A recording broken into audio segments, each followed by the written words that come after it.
Welcome back to the CX Insider podcast. Today, a very, very special episode is lined up for you. As you can probably tell by the title, we've decided to create a collage of the best moments on the show from a wide range of industries. We're going to be splitting this episode into 6 sections: technology/AI, retail, the banking/financial sector, cost of living, the automobile industry, and quick fires. So if you want to watch a section that best suits you, you can go right ahead and do that. For our YouTube viewers, each section is titled, so if anything stands out to you, you can go ahead and search the title to watch the full episode. Before we get into it, a huge thank you to our sponsor ACF Technologies, global leaders in customer experience management solutions. So let's begin with the tech section. Enjoy the conversations. I think you can automate to an extent. If we go back to what I was saying earlier, can you eliminate something? Can you reduce something? Or then can you automate it? And I'd go that way around. I wouldn't necessarily start with automation up front, because you might be hiding the root cause of something. Okay. Just because you've automated it, it might be out of sight and out of mind for you. But if there's a root cause problem there and that you need to go and solve it within your business, then you should do that. So I think automation works. Some of the pitfalls of automation would be that you can automate things that are repetitive and easy. And so what you're doing then for your team, you're giving them the hardest stuff to deal with because you've picked off all the easy stuff. So now you've changed the nature of their role. So you need to make sure that what they're dealing with, they're equipped to deal with it. And imagine if you get, 2-3 contacts, you get an easy one and you get a slightly medium one and a slightly harder one to deal with. If going forwards, everything's just really hard to deal with. It's a tough role. It changes the job. You're almost cherry picking the easy ones and giving that to the AI, aren't you? Indeed. Yeah. So I think, that's the glass half empty view. Okay. The glass half full is that if, depending on the type of your contact center and what services you're providing, if you're giving people advice on products and you talk to them about an event that they're going to and style advice, well, that's a great kind of call to have. And it's not one that AI can deal with, at least today, to my knowledge. So you get to have like those kinds of conversations. Yeah. So I think it depends on what your contact center is trying to do, what types of contact you're dealing with. So if a brand is thinking about using virtual reality to tap into the emotional drivers of their customers, then what are the potential challenges of doing that? Because it doesn't exactly sound easy. And beyond that, is using VR to enhance customer experience even worth considering, or is it just another fad? Yes, it's worth it.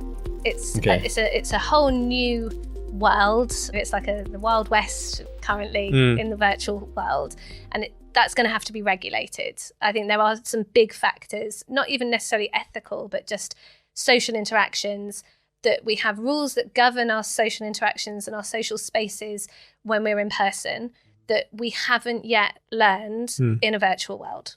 Yeah, so there are lots of examples, particularly in terms of between men and women, where the virtual world is not a safe space for women because the types of behaviours that men don't show, hopefully, in person, they will to an avatar. And so we need to deal with those kind of issues first. And even if you talked about like a salesperson having a bad day, a bad day in the virtual world may read completely differently. So you might need to be extra. Because you're not getting this sort of bodily language, these tiny little micro cues that we're all giving each other right now. You're nodding, so I'm thinking I'll carry on, you're smiling, I'm like, they like this, that's really hard in a virtual world. So are you going to have some emoji on your face that's going to lift up your smile even more? AI can be a very powerful tool that could make our work more efficient if we learn how to use it properly. It can automate a lot of things to give us more time to actually do the creative stuff. Could substitute, I guess, some jobs. Others, it will make it more efficient. And humans will have to adapt to that. What do you feel about artificial intelligence making decisions in more critical situations, like in healthcare, for example? Right. There's a lot of research on AI that interprets X-ray. And actually, in some cases, it comes to make a better diagnosis than actual specialists. But it also does make mistakes. And the problem is, can you hold a machine responsible for the life of a human being? Can you? Can you take it to court? Where is the liability? So AI is a tool to help us become better. And in this particular case, like healthcare, it should always be vetted by a human, a specialist, a doctor, or a counsel with the AI as an input, but not as the final decision maker. Yeah, probably is the morally best place for it to stay for now. Right, indeed. On the CX Insider podcast, we speak a lot about the future of technology in various different industries, from retail to banking and even the automobile world. But what about the healthcare industry? Is there any technology within the healthcare space that Katie would like to see more of in the future? I think one of the big things that I always wanted to see when I started my career was more transparency, being able to see, a health record that was for everyone and everyone could have access to it, which, at the time was just an absolute pipe dream. But now we are moving towards that space. But, sooner rather than later, I would love to see one patient record that regardless of where I am anywhere across the world, I know we'll start with Australia, be able to access that record myself to be able to provide, wearable data or mental health information into that. And also for any other health professional who I've given consent to be able to access and contribute to that health record so that is a single source of truth. We've all got watches, we've all got all of the, the things that we're collecting all of this data for, but to centrally manage that and be able to, put it into the hands of the right people, I think it'll really improve the care that we're providing to our patients and also their overall experience.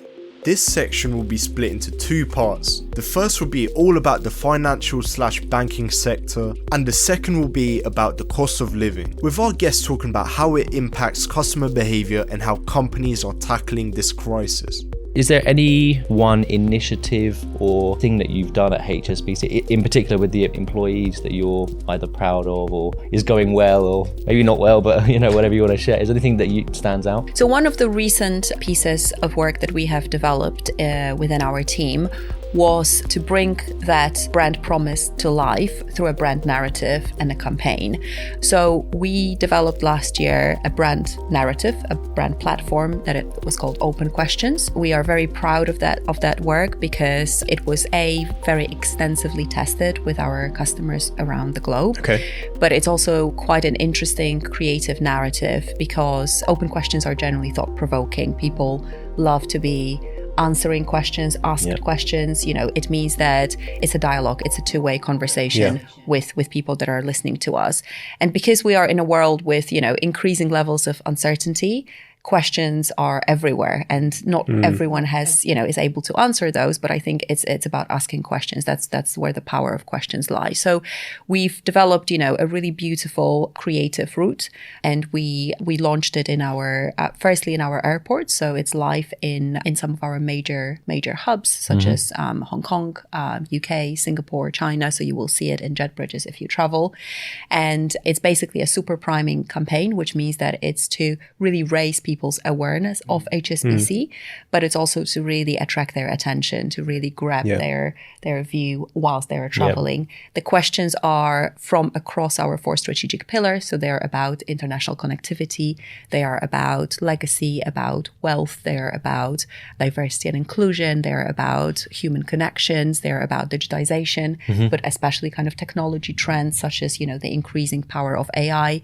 And they're also about sustainability, and inevitably, because that's one of the strategic pillars. So again, sustainability transitioning to net zero. Could you maybe share some insight into what similarities or differences you perceive between customer behavior in those 2 different markets? Well, every, I would say, location, they have their own nuances, they have their own preferences, and they have what drives their day-to-day transactions, right? Over here in the UK, the mode of transaction is not as cash-based compared to Nigeria today, even though we are getting over there as well. And then also there is the level of organization, right? And also this infrastructure. But in Nigeria today, we are progressing, we are getting there, especially with the advent of this, the Naira redesign. There's been an increase in transaction velocity. That means the banks are being forced to either step up their game in their infrastructure, right? And also we've seen new entrants, right? The fintechs and the new banks are coming on board, which are things that have already been happening over here. But I think customers' expectations are universal. Banking, they want to be able to get their banking transactions done on time, all right, and seamlessly.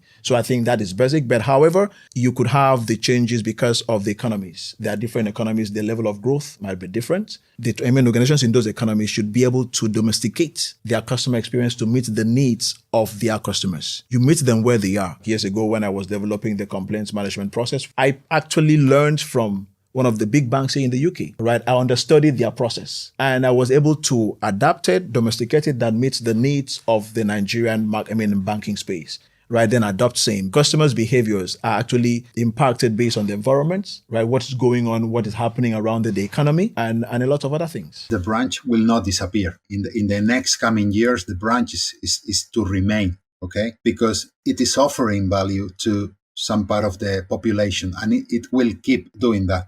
But what we have to do, and it's already been done, and Santander I think is a clear example of it, the branch has to reinvent itself. We have to forget the idea of the traditional branch as we know it, and we have to do the branch to make that the branch would be a more collaborative way, physical space to get together people, not just bank and customers or non-customers, but we have to promote networking within our branches. We have to promote, as we said earlier, education about the new ways of doing things. The branch is a perfect place to get together our customers and explain to them concepts that we think are relevant to the new branch. In my opinion, the branch has to remain. That's why we are here trying to explore new ideas for the branch, the physical space, okay? But obviously it's a reality that many people are not going to the branch and are doing anything that they need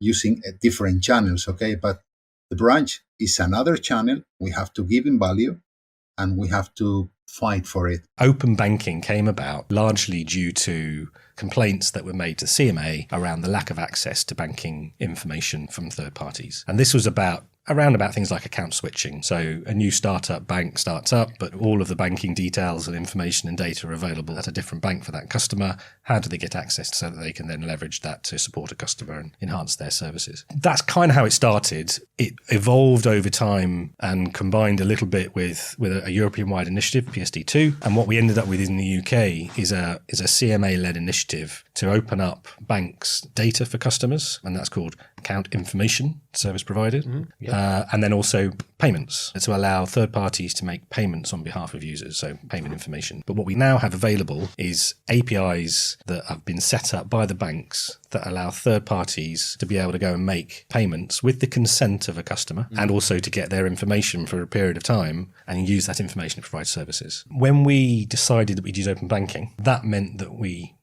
weren't actually using cards. So we don't use cards for any part of the process. And that means we still needed some form of strong identity, but we did that using digital identities. And therefore, that's the reason why people have a mobile app, a One Bank's mobile app, to log into the kiosk securely. But it's all off-the-shelf technologies to a certain degree. There's a little bit of work we've needed to do and invest in to actually ensure that we can log people in across your mobile phone to the branch. But this is stuff that is pretty well thought out in the digital space, and it's quite strong. A card is something you have, a physical card, a chip on it, and it's a 4-digit PIN. Yep. Now, even now, I think we could all look at each other and go, is 4 digits enough? And it doesn't feel like enough, really, doesn't it, for any password? So a digital identity in that respect can feel a bit stronger as well. So we do feel that we've got quite a strong solution using digital identity, and that's what we've implemented in our kiosks. Customers don't give second chances in a crisis. How do you think that the cost of living crisis in which we are right now, how do you think this impacts customer behavior? We've seen from our research that customers, certainly in the last quarter, are definitely more concerned about generally the cost of living and what that has in terms of their purchase decisions. And we're seeing that concern that's greater than in the second quarter of the year. And what that means is that customers are looking now to pull back on potentially spending, luxury items, going out for dinner, some of those things that actually you would like to do. So they're cutting back on some of those. And we all know clearly that customers are cutting back on energy and all of those things. So that means that they are becoming more price sensitive. You can see from the Institute of Customer Service, the UK Customer Satisfaction Index, that when they asked customers what was the most important thing you were going to consider in the next 2 years when engaging with a products and service provider, it was absolutely price. That was top of the list. So it is absolutely driving behavior. But I think the important point to know in that study, it also said that customers, it's not just about price, it's about service excellence. And there's around 35% of customers would definitely pay more for a service that they believe is really providing that excellent service. And that's more than the 12% at the bottom are just purely about price. So I think that's the key point here, is that it's price, yes, but actually they're going to consider the service they're going to get. And I think the fundamental point for me is the second more important thing that customers are now going to be considering is whether they trust that organization. And trust really is at the heart of this. If you've not built that reputation for a trusted brand, the customers that talk about you don't really trust what you do, you're really going to struggle, no matter what your price position is, to be able to attract that customer and retain them. So that's absolutely key. In a way, promoting diversity and inclusion should also mean that you're considerate and accepting of others who view the world differently, and those whose perspectives and philosophy differ from your own. This stance of inclusion resonates across multiple pillars of society, including customers with various economic situations too. In our time of inflation, how is HSBC tackling the cost of living crisis from a customer experience angle? The way we react to this landscape will vary slightly market by market. But for everyone, the crisis will manifest itself in a slightly different way, which is why there isn't really a one-size-fits-all approach or answer to it. The best way to approach it is really to just communicate that there are ways and there are means and there are solutions, and you just need to encourage people through call to action to have that conversation. And then whatever your specific situation is, there are solutions for that. And then in other markets, there might be slightly different problems. So I think it all needs to start with a very robust social listening and research exercise, just to understand what are the top 5 pain points that people are struggling with as part of that cost of living crisis, and then to really manage the proposition accordingly first, and then to develop a campaign around it. But it has to be an orchestrated effort between brand marketing, product, proposition team, and obviously, and it has to be aligned with the strategy of the bank all together. The thing is, it has to be customized, right? It has to be personalized, and that's why it varies from one market to another. That makes a lot of sense. I think definitely one thing I've picked up over the years with customer experience is brand image and brand equity is quite commonly built in the toughest of times. So when the chips are down for a customer, i.e. they face a challenge or they're stuck and they're in a difficult situation, especially in a financial sense, that's when your brand, if it then plays a positive role and a helping role, that's when I think you create the most positive brand experience for the long term. This next section will dive into the world of retail. From Selfridges to Vacheron to Hotel Chocolat, we have had some incredible retail experts on the podcast. So here's what some of them have had to say, starting with Sham's secret formula to customer service success. I ended up going down this road where I thought we could turn it into a formula. Okay. And so essentially it's the idea that if you could resolve something, it could lead to a better reputation, which could then lead to retention. So the formula would be resolution times reputation times retention equals fire emojis. Okay. And so the idea is if you can nail those 3 points, then there'll be fire emojis. And that's kind of the goal. That's where anyone and everyone's trying to get to. If we think a little bit to our marketing colleagues, retention is that sort of golden metric that everybody's trying to get to, and I believe you could do that through customer service. So like for me, customer service is the glue that 100%. binds products, services and experiences. And so if we can do a bit of a rebranding exercise in the world of customer service and demonstrate that value back into the business, then we get a seat at the table. I wanted to talk a little bit about online shopping. What effect do you think online shopping has had within your industry? It's really interesting because obviously digital has changed everything in all the industries, and watchmaking industry, when you compare it to other industries, let's say fashion, for example, is watchmaking is much less advanced. And there's many reasons for that, I suppose. Maybe one of them is the fact that as an industry, even if we are looking ahead of us, we're also looking backwards to our heritage, etc., which we are extremely proud of. And there's other industries that are exclusively looking forward. And so we tend to be a bit less fast-paced than other industries.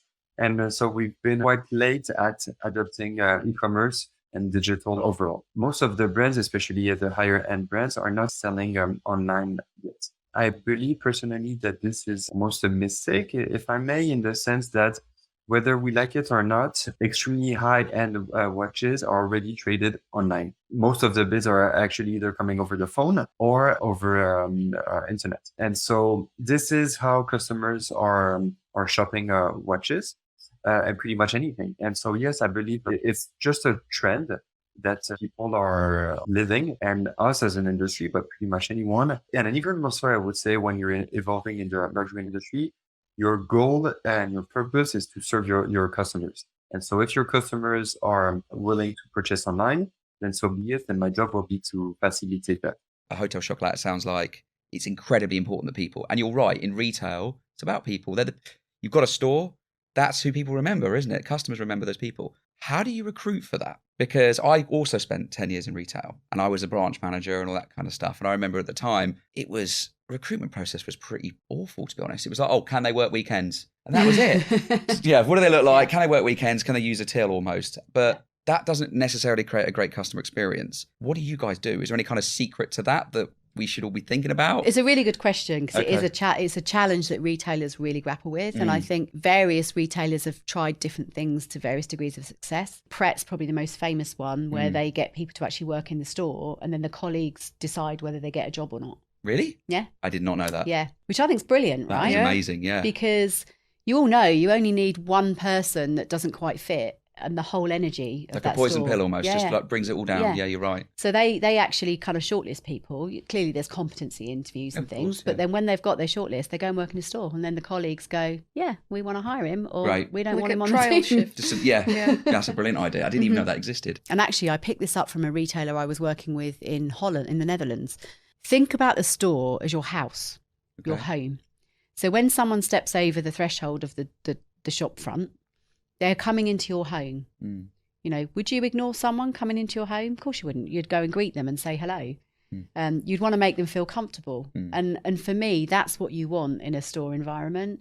And that's what I look for when I'm recruiting people, is who brings that humanness. That energy. Yeah. Right. And that energy.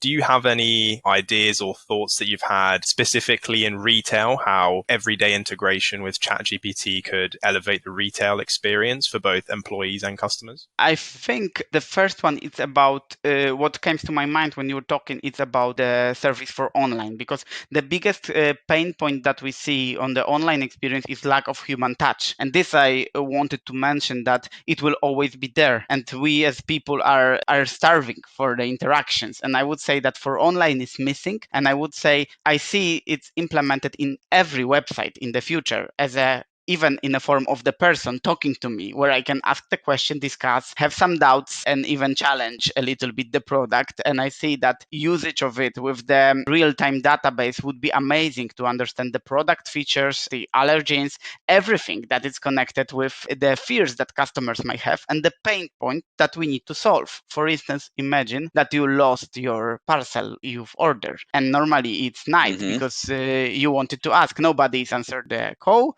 The chat is off, and what do you do? And if you have this chat GPT with real time and probably filled in, and he has a knowledge how to solve your problem, he could propose you the solution even on the real time. And that's what's happening already in certain platforms, that the returns take, 3 minutes. No, there is not any more need to claim something. So the team needs to sit. As I remember, we used to have the customer claiming something, then we look at it and then we decide, okay, yes or no. And now you can automatize it.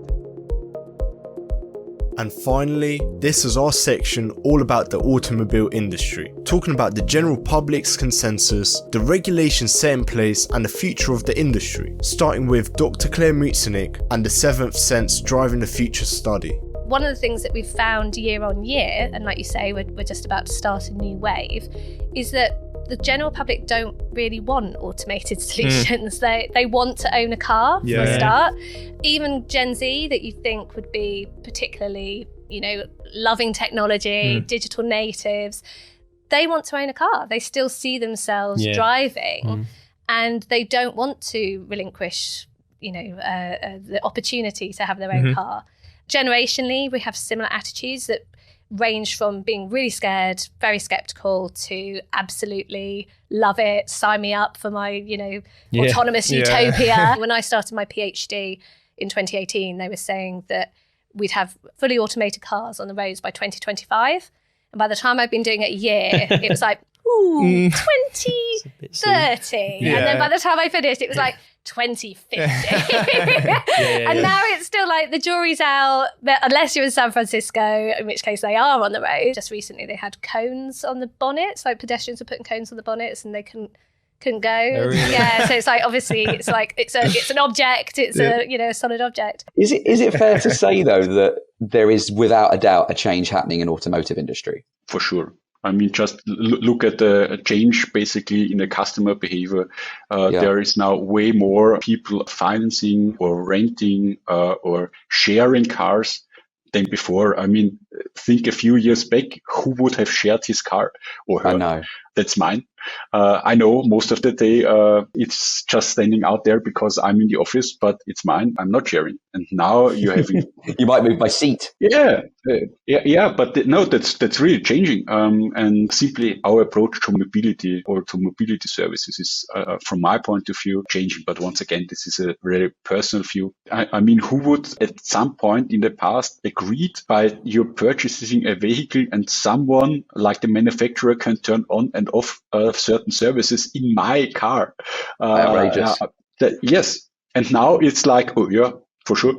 No problem. Even paying for it, this has a huge impact on your business model or on the approach, what you're doing, obviously. No, absolutely. Because obviously technology has made a big thing. Do you think consumers and their use of technology is changing their kind of not only buying behavior, but also what they expect as a customer experience? And is that making a big difference, the technology that consumers are using? I'm not sure if the technology is really the leverage or the changing factor. I think it's simply the more customer and user-centric approach. First of all, they are valuing and the technology is enabling that, but I'm not sure if the technology is really the driver behind it. Again, personal assumption is more that my expectation and by seeing bits of different services, online services, stuff like that, by being more international and seeing what's happening in other countries, in other industries. I mean, just look into the banking sector and all the fintechs in there. Why shouldn't this happen in my industry? I think the car industry, I mean, there is no regulation saying that you have to have an electric car. I mean, you can still buy a diesel car and you can buy a diesel car that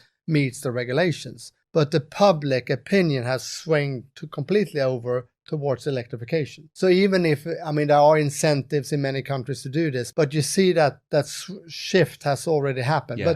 And that has happened because one manufacturer, Tesla, stuck by the guns, did the right thing, got to develop them to be so good that people say, okay, now I go electric. And then I would say that all the ones that were sticking with the diesel kind of said, as we will sort this out, they now have to switch over. So, I mean, all other manufacturers are switching over to fully electric cars too. Yeah, absolutely. It's tough to be first. It's tough to be the leader in something. And we probably need to behave a little bit different being the leader or taking this lead. That's what I was going to ask you, because you're right. It would be different to be the leader and be the first people that are doing it or the first organisation that are doing it. But would you prefer to be that? Let's say, or I suppose, looking at Tesla, for example. Now we can see that Tesla's so successful. When we were chatting earlier and you were saying they're going to sell like 1 million cars. And in hindsight, you go, yeah, I'd absolutely want to be the Tesla. But obviously, they've gone through a lot of work to get there. And if you're doing this first in terms of electric construction equipment, is that the right place to be? Or would you prefer to someone else did it and you learn from their mistake?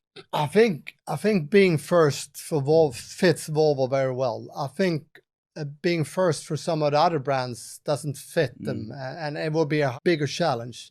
So Volvo is more like, has always been into this with sustainability. I mean, already in the 70s, we said that this is the main direction that we need to take. And we have innovated a lot around this. So it's a space that we feel fairly comfortable going into. Okay. So, and I think as a whole organization, we feel that we can take that space. And that concludes the end of the episode. Before we get into the quickfire questions, I just want to say a big thank you to all of our listeners, and thank you to ACF Technologies for making this podcast possible. Thank you to all the hosts before me, including Louis, Alessia, Valentina and Marcel for paving the way, and thank you to our co-hosts Greg, Alex, Adam, Sophie and Simon for making the podcast come to life with their expert knowledge. I'm so proud to be in this team during this milestone. So here's to many more incredible stories and lessons in the next 100 episodes. Now that I've got all the gratitude out the way, let's finally get into some quick fires. Dreading these questions, by the way. Absolutely dreading them. Like, I tried my hardest to get out of these questions. We'll start with the easy one. What's the meaning of life? No, I'm joking. That's not really one of the questions, don't worry. If you could go back in time, which time period would you choose to visit? I don't know, go back to Wembley in 1966 maybe. What was happening then? I'm going to find out. Yeah.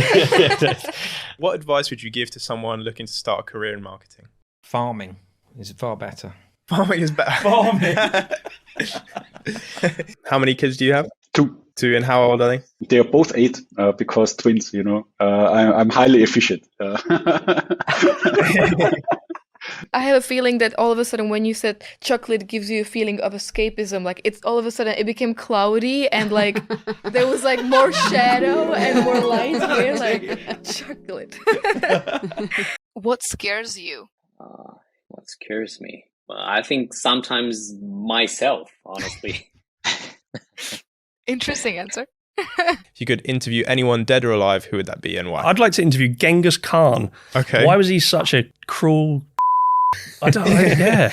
If you could live anywhere outside of America, where would it be? Probably London. When I went there, the pace of life, the environment was just very laid back. And I was like, oh, if I was to go anywhere. Really? Yeah.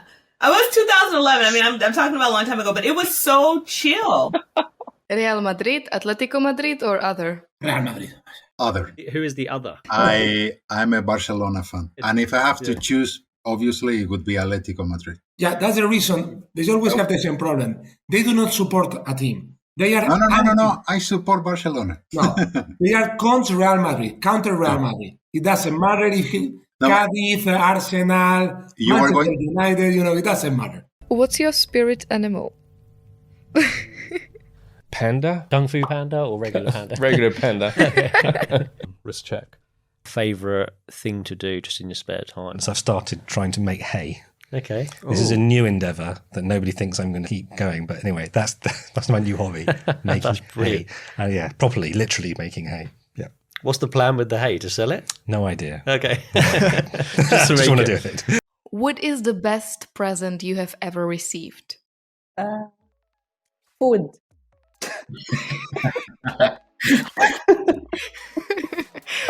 What food? Do you have any favorite one? Any food.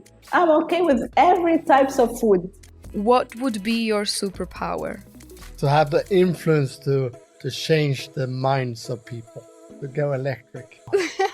That's amazing, because we had this conversation before and I said that, influence people's minds. They all looked at me weird. So yeah, at least there's 2 of us that think that.